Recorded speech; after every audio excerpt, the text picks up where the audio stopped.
বিসমিল্লাহির রহমানির রহিম। আজকের স্বপ্ন সোসাইটি কর্তৃক আয়োজিত আজকের তান ঈদ সামগ্রী বিতরণ আলোচনার সম্মানিত সভাপতি, উপস্থিত আমাদের হবিগঞ্জের গর্ব এবং প্রধান অতিথি, বিশেষ অতিথি, আসসালামু আলাইকুম রহমতুল্লাহ।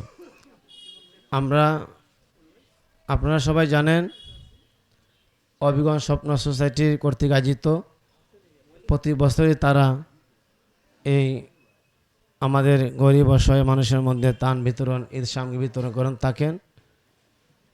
এই বয়সে তারা ঘোরাফেরার কথা ছিল, কিন্তু তারা সমাজের কাজে ব্যস্ত থাকে।